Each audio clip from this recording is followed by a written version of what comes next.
Hello, my name is Bill Haley, and this is part of my Haley 2024 government reform ideas. This one's going to be on teaching on economics, and this lesson is going to be on the Laffer Curve. I'm going to put like 4 videos out there, short, longer, longest, about 9 minutes, about I think 16 minutes and 34 minutes. This one we'll try to keep to 4 or 5 minutes. So I'm going to go through some of these slides very rapidly, so you have understanding. So a basic streaming service, if you have different tax rates, you see the taxes go up tremendously. The second number in parentheses there are the income tax related to the equivalent sales tax. So at some point you're going to stop with the streaming services and cancel it. You're going to stop the economic activity. So that's what the Laffer Curve is. Everybody has a different spot where they're going to stop. Let's go to this one, the basics of a trade. You have trading 10 chickens for 10 bushels of corn. You both give up 10, and you both get 10 at a 0% tax rate. You both get 5 of each, and the government gets 5 of each at a 50% tax rate. At a 100% tax rate, you both get 0. You both gave up 10. You get 0. Government gets it all. You're not going to do that trade. At some point, when you look at everybody all together, everybody's going to have a different point where they're going to stop doing the economic trade. Is it at 10%, 50%, 70%? Everybody's going to have a different spot. That's what the Laffer Curve is. That's why it's curved. So let's keep on going on. This is what the Laffer Curve does not assume. Economic activity staying the same depending on the tax rates. So if you have 50% tax rates, they're saying that the economic activity stays at $100. 10% tax rate, it stays at $100. 100% tax rate, economic activity that is taxed stays at $100. We don't assume that. This is the amount of money we get to keep. Too many people think that this is the actual curve, actual way taxes work. Economic activity right here. Let's go with that line real quick on the next one. I say it goes from here down to here. This is what the Laffer Curve assumes. 0 taxable economic activity happens there. $0 in economic activity. Your per capita income. Venezuela, maybe right here. North Korea right here. America up here. Developing world's right in here.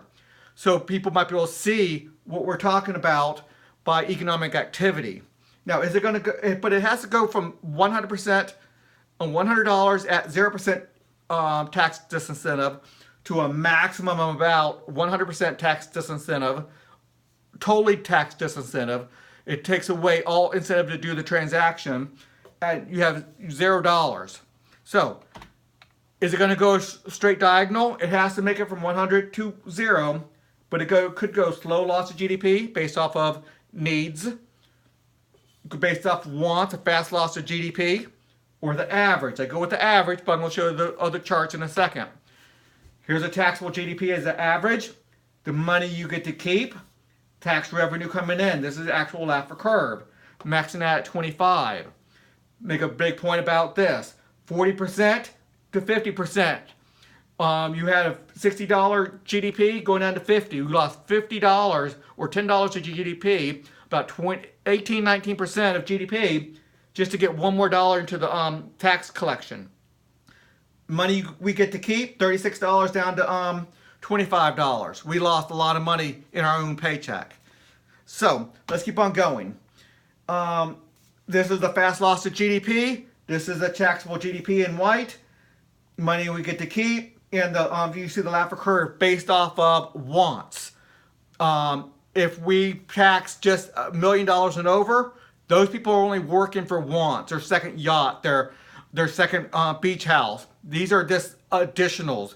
They don't need it. They're going to drop off working very rapidly if this is based off wants.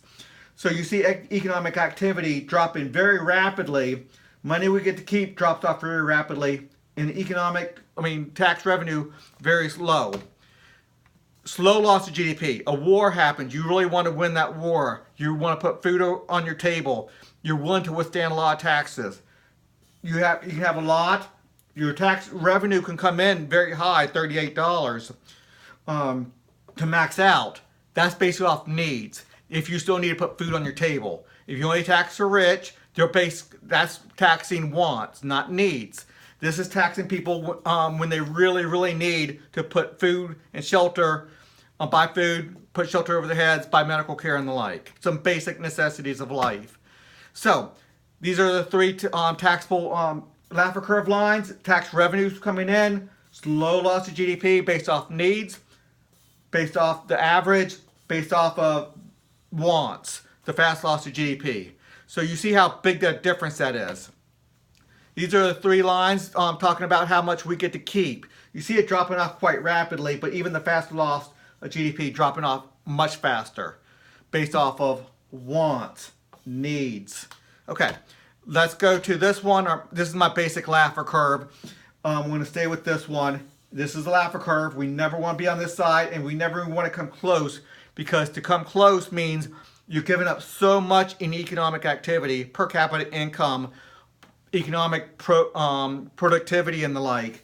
You're giving up so much just to get that extra $1. We really need to stay over in this area 5 to 10%. So that's my Laffer curve. I have some longer ones out there. So until the next video.